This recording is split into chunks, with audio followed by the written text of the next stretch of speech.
നമസ്കാരം, ഞാൻ രാഹുൽ രാമചന്ദ്രൻ. അപ്പോൾ ഇന്ന് വന്നിരിക്കുന്നത് എന്തിനാണെന്ന് വെച്ചാൽ, നമുക്ക് എപ്പോഴും വലിയ ബുദ്ധിമുട്ട് നമ്മൾ ഈ ഫോട്ടോ ഫ്രെയിമുകൾ ചെയ്താലും അതുപോലെ അക്രിലിക് പെയിൻറ്റിങ്സ് ചെയ്താലും പെൻസിൽ ഡ്രോയിങ്സ് ചെയ്താലും ഇതൊക്കെ നമുക്ക് സൂക്ഷിക്കുന്നതിന് ഫ്രെയിം ചെയ്യുന്നതിന് വലിയൊരു തുക ചിലവും. അപ്പോൾ അതിന് വേണ്ടിയിട്ടുള്ള ഒരു സിമ്പിൾ ഐഡിയ ആയിട്ടാണ് ഇന്ന് ഫോട്ടോ ഫ്രെയിം ചെയ്യാൻ വേണ്ടി എടുത്തിരിക്കുന്നത് 5mm ഫോറക് ഷീറ്റാണ്. ഇത് നമുക്ക് 5mm ചെയ്യാം, വേണേൽ ഇത് 8mm ചെയ്യാം.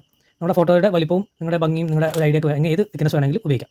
ഞാൻ ഇന്ന് ഉപയോഗിക്കുന്നത് 5mm ഫോറക് ഷീറ്റാണ്. ഇത് 2 സെൻറ്റിമീറ്ററാണ് ഞാൻ കട്ട് ചെയ്തിരിക്കുന്നത്. അത് നമ്മുടെ ഫോട്ടോയുടെ വലിപ്പമൊക്കെ നോക്കി നമുക്ക് ഇതിൻ്റെ വീതി കൂട്ട് ലാമിനേറ്റ് ചെയ്ത് വെച്ചിരിക്കുന്ന ഫോട്ടോ ആണിത്. ഈ ഫോട്ടോൻ്റെ ബേസിൽ കറക്റ്റായിട്ട് ബോർഡർ കട്ടാവാത്ത രീതിയിൽ നമുക്ക് ഇതിൻ്റെ അളവെടുത്ത് ഇതിനെ കോർണർ ചെയ്ത് നമുക്ക് ഫോട്ടോ ഫ്രെയിമിൻ്റെ നീളവും വീതിക്ക് അനുസരിച്ച് നമുക്ക് കട്ട് ചെയ്ത് എംബ്ലമാണ് ഞാൻ കട്ട് ചെയ്തെടുത്തിരിക്കുന്നത്. അത് നിങ്ങൾ ഇഷ്ടമനുസരിച്ച് നിങ്ങൾ ആ തീം അനുസരിച്ച് ഏത് ഡിസൈൻ വേണമെങ്കിലും നമുക്കൊരു 3mm കട്ട് ഫ്രെയിമിന് ഞാൻ കളർ അടിച്ചു. അതുപോലെ നമ്മുടെ ഈ എംബ്ലം കട്ട് ചെയ്തതിന് വേറെ കളേഴ്സ് കൊടുത്തു. ഒരു പലതരം കളറുകൾ കൊടുത്തിട്ട് ഒരു 4 എംബ്ലം ഞാൻ വെച്ചു. 2 കളർ ഇതെല്ലാം ചെയ്തിരിക്കുന്നത് ബോട്ടിൽ സ്പ്രേ പെയിൻ്റാണ്. ബോട്ടിൽ സ്പ്രേ പെയിൻ്റ് കൊടുത്ത് നമ്മുടെ ഫ്രെയിമിൻ്റെ ഒരു ലാമിനേഷൻ ചെയ്ത ഭാഗങ്ങൾ എക്സ്ട്രാ വരുന്നതല്ല നമുക്ക് കട്ട് ചെയ്ത് കളയണം. അത് ശരിക്കും ഇതിലേക്ക് നമ്മുടെ ഫെവി ബോണ്ട് വെച്ച് ഒട്ടിച്ചതിന് ശേഷം ലാസ്റ്റിൽ കട്ട് ചെയ്ത് കൊടുത്തു കഴിഞ്ഞാൽ ഫോട്ടോ പെർഫെക്റ്റായി നമ്മുടെ ഒട്ടിച്ചു. ഇതിൻ്റെ സൈഡെല്ലാം ഞാൻ ഫെവി ബോണ്ട് വെച്ച് ക്ലോസ് ചെയ്തു. ഇനി വേണമെങ്കിൽ ഇതിൻ്റെ പുറകിൽ നിങ്ങൾക്ക് ഒരു 2mm ഫോം ഷീറ്റ് വെച്ച് കൊടുക്കാം. അല്ലെങ്കിൽ നിങ്ങൾക്ക് ഇതിന് തന്നെ ഒരു സ്റ്റാൻഡ് വെച്ച് കൊടുത്തു കഴിഞ്ഞാൽ നമുക്ക് ഇതുപോലെ ഫോട്ടോ ഫ്രെയിമായിട്ട് യൂസ് ചെയ്യാൻ പറ്റും.